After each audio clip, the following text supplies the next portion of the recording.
ఆ, హెల్ప్ ఇవాళ టాపిక్. అమ్మా హెల్ప్ కదమ్మా?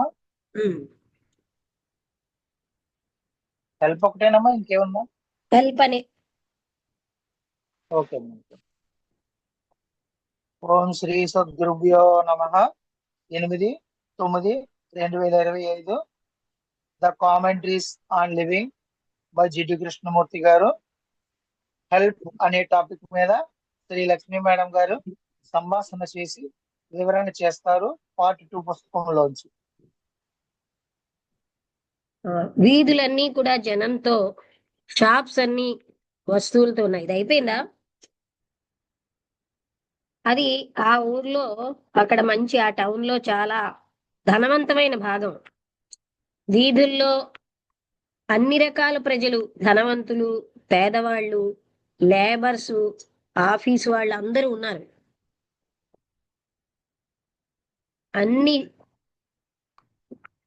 ప్రపంచంలో అన్ని వైపుల నుంచి ఆడవాళ్ళు, మగవాళ్ళు, వాళ్ళు కొంతమంది వాళ్ళ యొక్క దేశం దేశం ఏ రకమైన దుస్తులు వేసుకుంటారో ఆ దేశ ఆ సాంప్రదాయ దుస్తుల్లో ఉన్నారు. కానీ చాలా మంది మాత్రం పశ్చిమ దేశాల దుస్తులు వేసుకున్నారు. ఎన్నో కార్లు, కొత్త కొత్త పాతవి అనేవి ఉన్నాయి. ఖరీదైన కార్లు మెరుస్తున్నాయి, క్రోమ్ తోటి, పాలిష్ తోటి. ప్రజల ఫేసెస్ అన్ని కూడా చాలా కాంతివంతంగా చిరునవ్వుతో ఉన్నాయి. ఆ షాప్స్ కూడా ప్రజలతో నిండిపోయి, కొంతమంది మాత్రమే అసలు చాలా మందికి ఆ నీలాకాశం అన్నది తెలియటమే లేదు,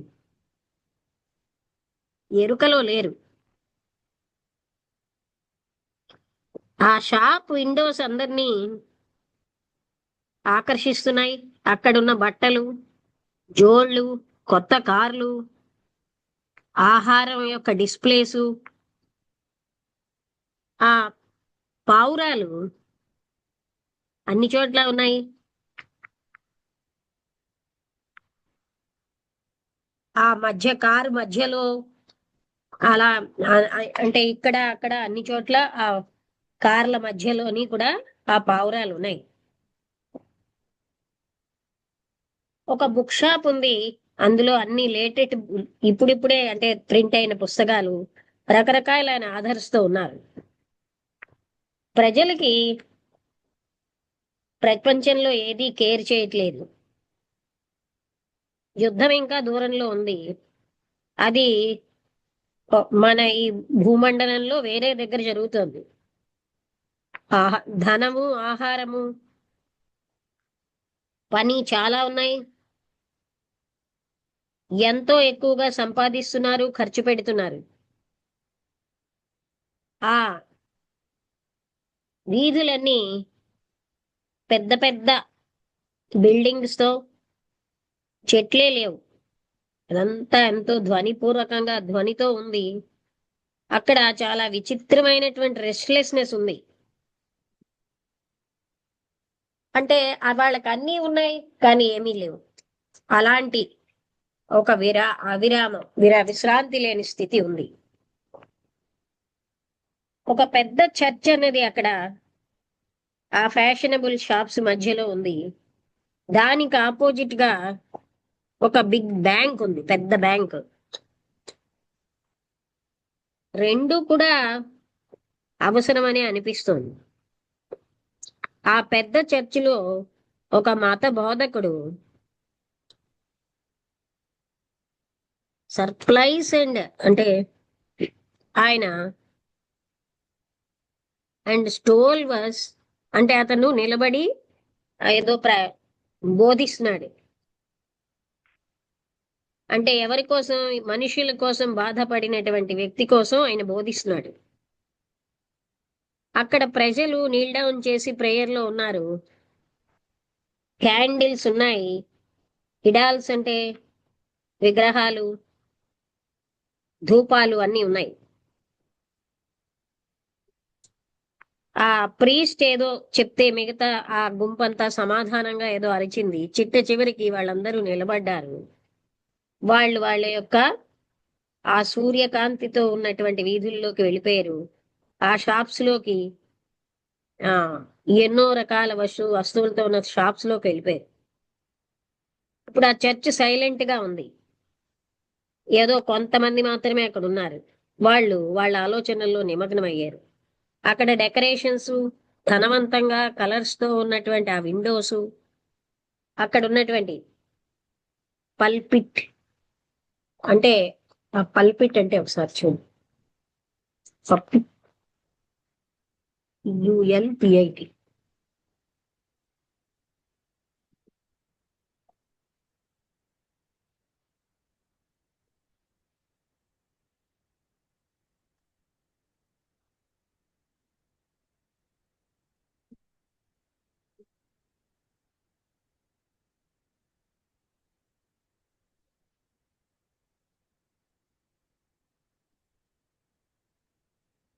వేదిక, విశాలమైన స్టేజ్ ని పల్పిట్ అంటారు. అక్కడ ఒక స్టేజ్ కూడా ఉందన్నమాట. అలాగే అక్కడ క్యాండిల్స్ ఉన్నాయి. ఆ స్టేజ్ లాంటి ఆ పైన అది అలా ఉన్నదంటే ప్రశాంతంగా ఉన్న మనిషి మనస్సులా ఉందిట. ఒకవేళ భగవంతుడికి చర్చెస్ లో దొరుకుతాడా, లేకపోతే మన హృదయాల్లో దొరుకుతాడా? మనం మనం సుఖవంతం చేసుకోవాలన్న దాంతో భ్రాంతి మొదలవుతుంది. ఈ కోరిక చర్చిల్ని, టెంపుల్ని, మాస్కుల్ని సృష్టించింది. మనం వాటిలో మనం మర్చిపోతున్నాం. లేకపోతే ఒక భ్రాంతి, ఒక అనంతమైన స్థితి ఉంది, అసలైన విషయం అందులోంచి వెళ్ళిపోతుంది. ప్రాముఖ్యం లేని విషయాలు అన్నీ కూడా ప్రాముఖ్యతను సంతరించుకుంటున్నాయి. సత్యము మనం కోరుకున్నది మనస్సుతోటి అంటే సత్యం అన్నది ట్రూత్ లేకపోతే మనం ఏదైతే ఇచ్చగా కోరుకుంటున్నామో అది మన మనసుతో పట్టుకోలేము. ఆలోచన అనేది దాని వెనకాల వెళ్ళలేదు. దానికి ఏది మార్గం లేదు. దాన్ని ఎవరు కొనుక్కోలేరు.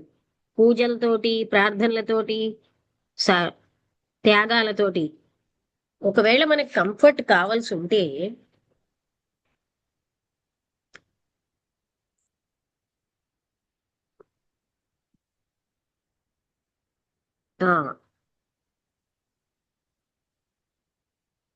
It is only when the mind coming being of the ఇక్కడ వెళ్ళిపోయిందా?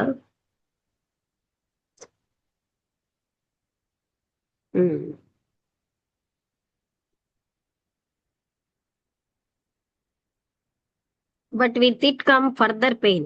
ఒకవేళ మనకు కంఫర్ట్ కానీ కావాల్సి ఉంటే, ఓదార్పు కానీ మనకు అది దొరుకుతుంది. కానీ దాంతో పాటు అక్కడ మరొక బాధ మొదలవుతుంది. ఫర్దర్ బాధ, దుఃఖమును. ఈ ఆ, సుఖం కావాలి అనే ఈ కోరిక, భద్రత కావాలి అనేది, దానికి ఒక శక్తి ఉంది. అన్ని రకాలైన భ్రాంతుల్ని అది సృష్టించగలదు. మైండ్ ఎప్పుడైతే నిశ్చలంగా ఉంటుందో అక్కడ అప్పుడు సత్యం అన్నది అక్కడ ఆవిష్కరించే స్థితి ఉంటుంది.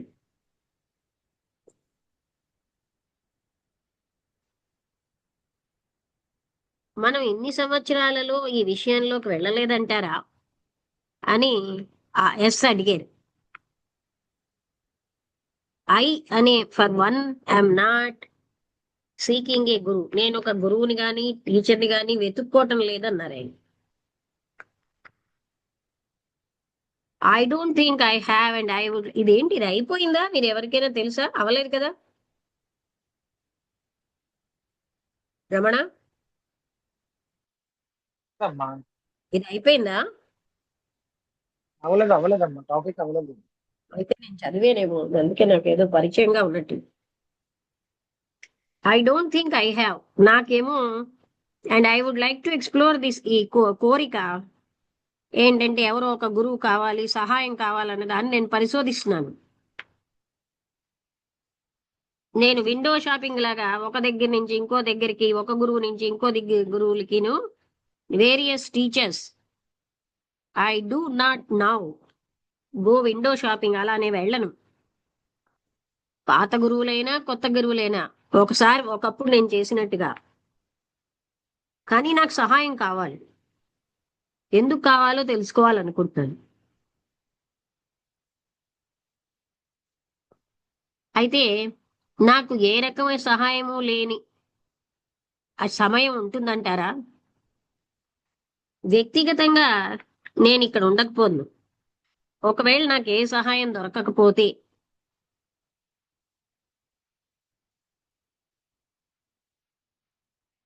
అంటే ఎవరి నుంచి అని అన్నారు. నేను ఐ హావ్ బీన్ హెల్ప్డ్. నేను ఇంతకు ముందు అకేషన్స్ లో ఎంతో సహాయం పొందాను గనుక ఇక్కడికి వచ్చాను. ఇప్పుడు మీరు ఎవరినైనా ఫాలో అవడంలో ఉన్న చెడులు చూపెట్టినా నేను మీ వల్ల సహాయం పొందాను. నేను ఇంకా కంటిన్యూ చేయదలుచుకుంటున్నాను మీ దగ్గరకి, మీ ఉపన్యాసాలు వినడానికి, మిమ్మల్ని వినడానికి.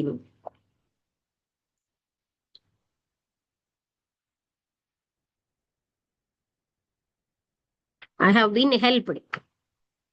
Are we seeking evidence of, అంటే whether we are being helped or not, మనకి సహాయం అందబడుతుందా లేదా అన్న దానికి మనకి సాక్ష్యాలు మనం వెతుకుంటున్నామా?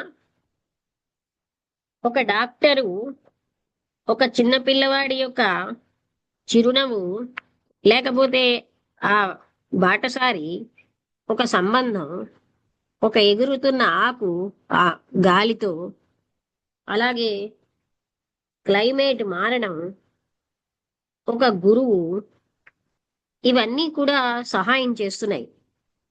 సహాయం అన్ని చోట్ల ఉంది. ఒక వ్యక్తికి ఎవరైతే అలర్ట్ గా ఉంటారో.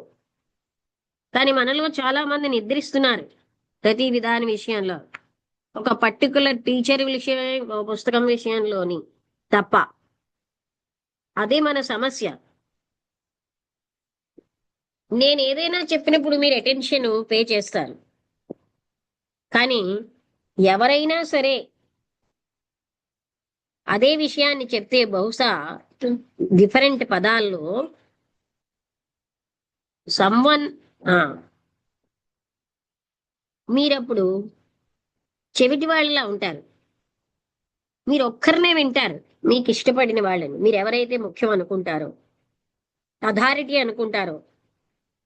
ఇతరులు మాట్లాడేటప్పుడు మీరు అలర్ట్ గా ఉండరు.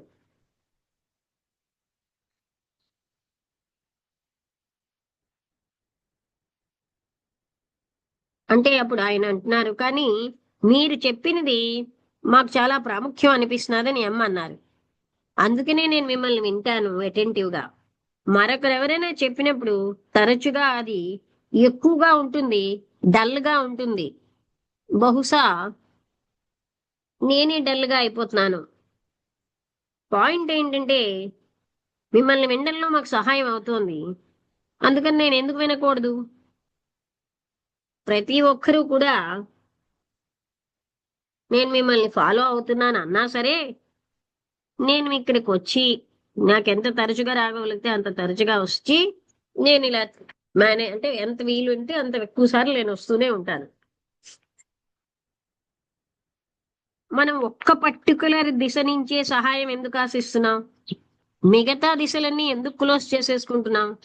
తెలుసో తెలియకో మీరు మీ ప్రేమను నాకు ఇవ్వచ్చు, మీ కారుణ్యాన్ని ఇవ్వచ్చు, మీరు నాకు సహాయపడవచ్చు, మీ సమస్యలని యు మే హెల్ప్ మీ, లేకపోతే అంటే టు అండర్స్టాండ్ మై ప్రాబ్లమ్స్, నా సమస్యల అవగాహన చేసుకోవడంలో మీరు నాకు సహాయం చేయొచ్చు. కానీ మీరే నాకు నా సహాయానికి ఒకటే మూలమని నేను ఎందుకు అనుకోవాలి? మీరే నాకు రక్షకులని ఎందుకు అనుకోవాలి? నేను ఎందుకు మిమ్మల్ని నా అథారిటీగా పొందాలి? నేను మిమ్మల్ని వింటున్నాను, నేను ప్రతి విషయంలోని అటెంటివ్ గా ఉంటున్నాను, but I'm indifferent or deaf to the, కానీ ఇతరుల యొక్క మనుషులకి నేను పట్టించుకోవట్లేదు, చెవిటివాడిలా ఉంటున్నాను. ఇదే కదా ఇక్కడ విషయం.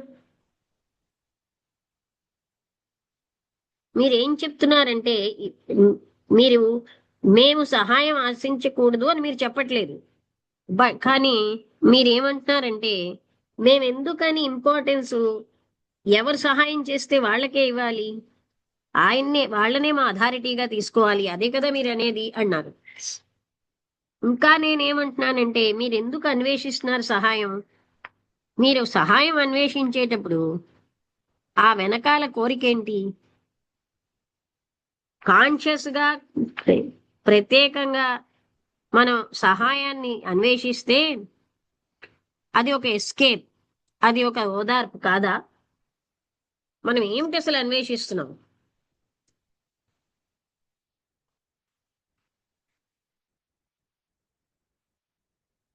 బి అన్న ఆయన అన్నారు, అంటే మేము ఎన్నో రకాలైన సహాయాలు ఉంటాయి. అంటే ఇంట్లో సహాయం చేసే సేవకుడి నుంచి బాగా నైపుణ్యం ఉన్న సర్జను, హై స్కూల్ టీచరు, గొప్ప సైంటిస్టు, వీళ్ళందరూ కూడా ఏదో ఒక సహాయం చేస్తున్నారు. ఏ రకమైన నాగరికతలోనైనా సహాయం అవసరమే. సామాన్యమైన వాళ్ళకే కాకుండా ఒక ఆధ్యాత్మిక గురువు కూడా అవసరమే. ఎవరికైతే ఎన్లైటన్మెంట్ పొందేడో మిగతా వాళ్ళకి శాంతిని క్రమతని తీసుకురావడానికి ఒక గురువు అవసరమే కదా అన్నట్టుగా అతను అన్నారు. అయితే జనరల్ గా ఉన్న విషయాలని పక్కన పెట్టేసి ఏ టైప్ ఆఫ్ గైడెన్స్ అనేది, హెల్ప్ అంటే ఏమిటి, మన అందరికీ అది తెలుసుకుందాం. అంటే మన వ్యక్తిగతమైన కష్టాలు, బాధలు, దుఃఖాలు అవన్నీ పరిష్కరించుకోవడమనే కదా. మీరు ఒక ఆధ్యాత్మికమైన గురువు అనుకోనండి, లేకపోతే ఒక డాక్టర్